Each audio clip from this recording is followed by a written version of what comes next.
এখন ফাইনালি বিয়েটা করেই ফেললাম। সবাই বলতে বিয়ের কথা, ওর সাথে আমার বিয়ে হয়ে গেছে। সো এভরিওয়ান, দেখতে দেখতে তো 3 দিন কেটেই গেল ওদের বাড়িতে। তো সকালবেলাতেই আমাকে ফ্রাইড রাইস আর তার সাথে চিকেন কষা দিয়ে দিয়েছিল, আর আমি একটুখানি রাইস আর কি তুলে রাখলাম, কারণ এত বেশি খাওয়ার জন্য প্রবলেম হচ্ছিল। তারপর রাখি বললো যে চাঁদা কাটতে যাবে, আমাকে বললো চলো তুমি আমাদের এখানে চাঁদা কাটা দেখবে চলো। তো সেই কারণে আর কি রাখির সাথে আমি গেলাম ওদের চাঁদা কাটা দেখতে। আর চাঁদা কাটা দেখলাম বেশ 15-20 মিনিট ধরে। আমি তো খুব হাসছিলাম, দেখছিলাম আর হাসছিলাম।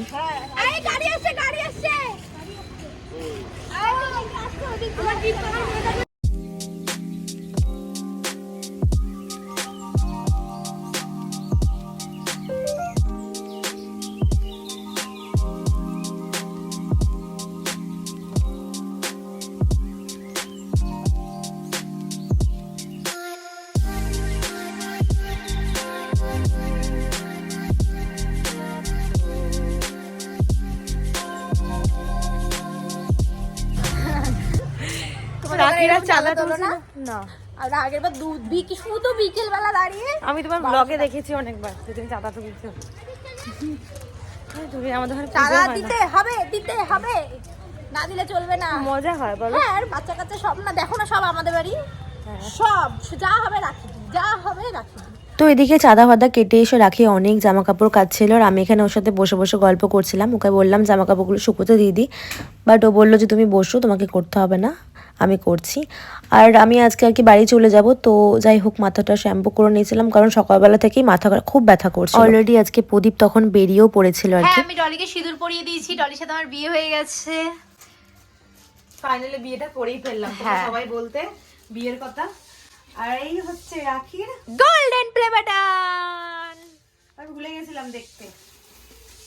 ওয়াও, খুব সুন্দর। কেমন? দারুণ দারুণ। তুমিও একদিন পাবে আশা করছি। Congratulation. Thank you. So guys এখন আমি মানে ডলি এখন রেডি হয়ে গেছে, এখন বাড়ি চলে যাবে। 3 দিন ধরে আমার আমি ডলিকে খুব মিস করব, সত্যি মিস করব। আমিও মিস করব। হ্যাঁ, তুমি তো প্রথম দিন ঘুমাতে পারোনি, তারপরের দিন থেকে ঘুমিয়েছো। হ্যাঁ, তারপরের দিন থেকে ঠিকঠাক ঘুম ঘুমানো একটু অসুবিধা হয়েছিল, তারপর দিন কালকে দেখি নাক ডাকছে।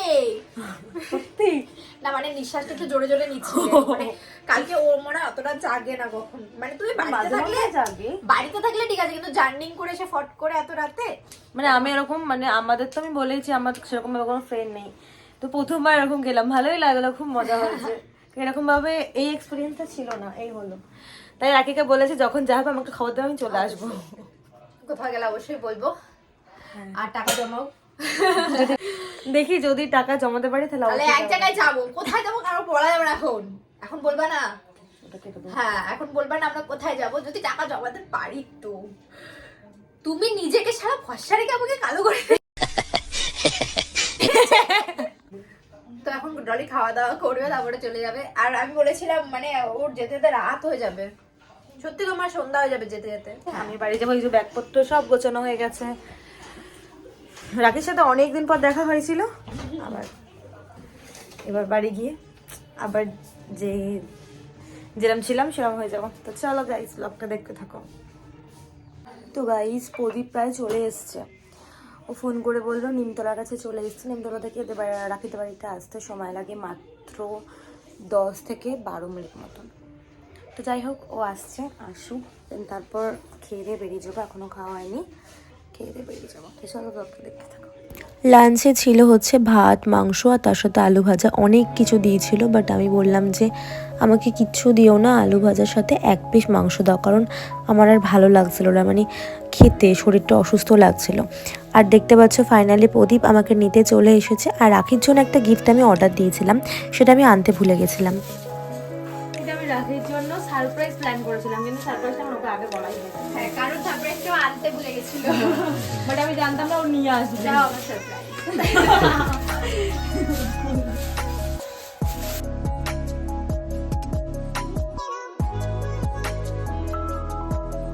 করা যাবে? ওয়াও, हमने देख लिया।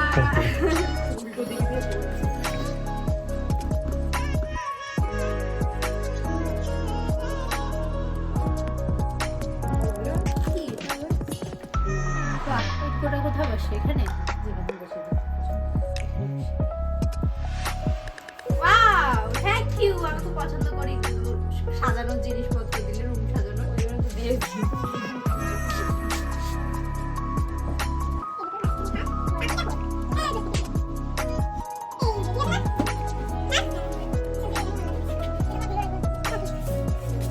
তো তোমরাও বলো গাছটা কেমন হয়েছে, ওর কিন্তু খুব পছন্দ হয়েছে। চলে যাবে এমন ভালো লাগছে, বেশ মজা লাগছিল। মজা ছিল বলো, কিছু হোক না হোক ঘুরতে যাই না যাই বৃষ্টি মানে একটা আলাদাই মজা ছিল।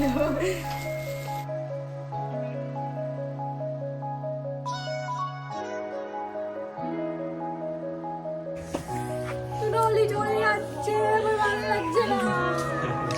বলো টাটা। একজন ছিল বাড়িতে, আসছি, টাটা। 3 দিন ধরে ছিল।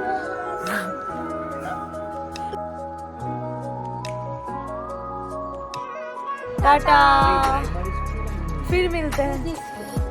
বাচ্চাদের বললাম ছুটি ছুটি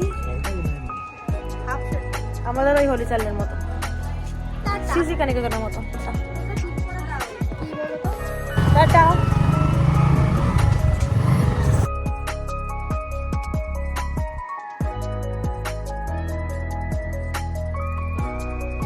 তো ফাইনালি রাখিদের বাড়িতে যাব যাব যাব যাব করে 2 বছর পর গিয়ে আবার 2 দিন থেকে ঘুরে বেরিয়ে কাটিয়ে ফাইনালি বাড়ি চলে এলাম। বাড়ি চলে এলাম বলতে এখনও বাড়ি যাচ্ছি। তো চাকদাতে একটা ফুচকার দোকানে গিয়েছিলাম ফুচকা খাওয়ার জন্য, আর এত টেস্টি ফুচকা আমি আমার লাইফে কোনোদিনও খাইনি। তো যাই হোক বললাম 1 প্লেট চাটনি ফুচকা দেওয়ার জন্য। তো চাটনি ফুচকাটা তো আরও টেস্টি ছিল, মানে আমি জাস্ট অবাক হয়ে গেলাম যে এত টেস্টি ফুচকা চাকদায়। আমি ভেবেছি যে এবার থেকে ফুচকা খাওয়ার ইচ্ছা হলে আমি চাকদাতে গিয়ে ফুচকা খেয়ে আসবো, বাট সেটা তো আর পসিবল না, নৌকা করে গিয়ে ফুচকা খেতে যাওয়া, তাও আবার শুধু ফুচকা।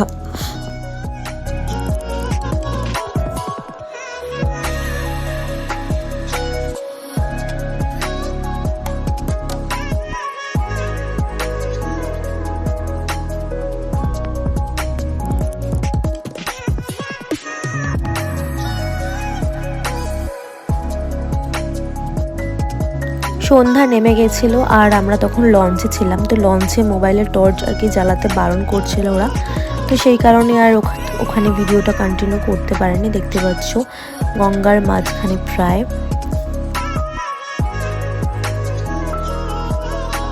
যতই আমরা যেখানেই যাই না কেন বাড়ি ফেরার জন্য কিন্তু মনটা ছটপট করে।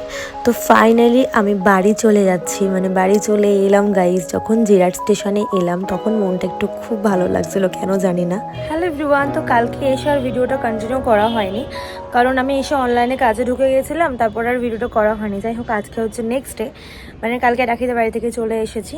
তো যাই হোক একটু মনটা খারাপ লাগছিল, কারণ 3 দিন ধরে ছিলাম, খুব ভালোই কাটলো 3 দিন ঘোরা। তো যাই হোক গাইজ ভিডিওটা এখানে শেষ করবো, দেখা হচ্ছে তোমার সাথে আবার নেক্সট আরও একটা ব্লগে। চলো টাটা, সবাই ভালো থেকো, সুস্থ থেকো।